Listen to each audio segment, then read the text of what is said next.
honor to introduce our 2011-2012 Hearst Distinguished Lecturer, Monica Lozano.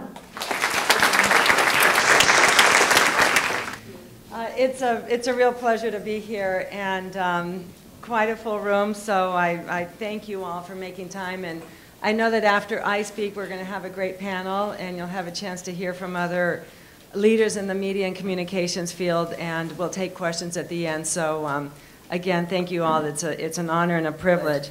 And I'm especially happy to be here at FIU for lots of reasons, but most particularly because what you all are doing here is groundbreaking. There is no other university, and I'm associated with a couple of universities and their journalism programs. There's nobody that's doing the kind of work that you're doing here. Every major portal now has a Spanish language or Latino vertical. Yahoo en Español, MSN en Español, AOL Latino, Huffington Post Latino Voices, and Fox News Latino. And today there's even more English language, Hispanic-oriented media targeting this population.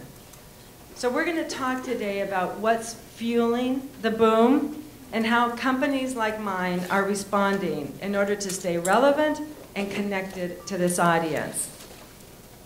So the census, and we've got the expert in the country, Raul Cisneros, who's going to talk later about the census. And I was going to turn to you, Alex, just for a little sort of historical and sociological perspective on what these changes mean, you know, in a societal context. I know these are immigration issues, and population shifts is something you've written extensively about. And I'm wondering if you might talk with us a little bit about sort of what we think the impact. What does this mean? You know, how do we make sense of it? And then I want to move on right away to talking more about, for you guys, more specifically, what that means for you going out into the media world. And so much of that ethnic and immigrant language newspapers and media and schooling and foreign language use disappeared in the 1920s. First by World War I, and then in the 1920s there were immigration controls, very strict controls that limited immigration. And so for the next 40 years, there were no new immigrants coming in. The entire emphasis was on Americanization and assimilation. And then beginning in the late 60s, but especially in the 70s and the 80s, history seemingly began to repeat itself again. And more immigrants have come to the United States. You probably all know that Miami has the highest proportion of immigrants of any major metropolitan area in the United States. Most importantly, the research tells us that Hispanics today are not necessarily, and I know I'm going to disagree with Monica to a certain extent, but that's okay. We're buddies. So, you know, Hispanics these days are not just about the language and are just, you know, it's not just about speaking Spanish or, you know, coming into Miami using your passport. It really is about, you know, that cultural idiosyncrasy that it takes to really communicate with a Hispanic or a Latino.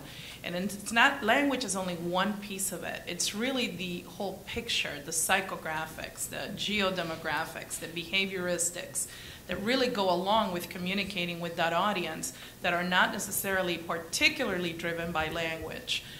I say this because, you know, my former days of before I joined academia and I worked as a professional in the agency side of things, I remember doing research for a financial services client, and we were trying to really pinpoint how do we address wealthy Hispanics. You know, we're talking affluent Hispanics, and the most affluent Hispanics happen to be in South Florida, by the way.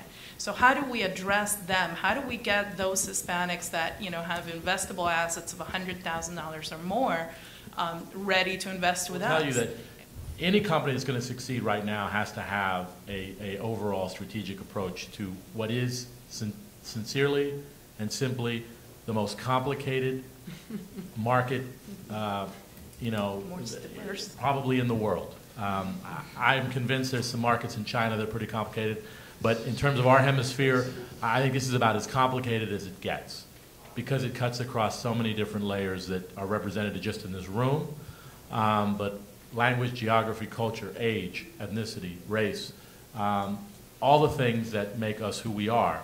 There are things that bring us together, and there are things that separate us. We advertise in 28 languages. But it wasn't just the advertising. Our public relations was extremely important, and we did a tremendous amount of work there. But we had more than 250,000 partners help us with our message because we couldn't do it by ourselves. A lot of people don't trust the government. We had the people that are linguistically isolated, so how do you reach them?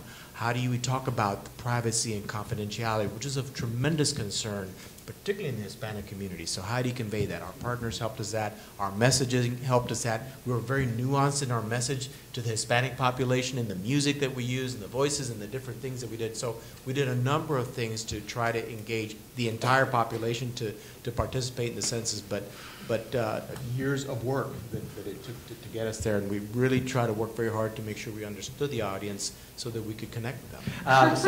Thank you, Monica. Thank you, Raul. Thank you, Ramon. Thank you, Lozano. Thank you, Alex.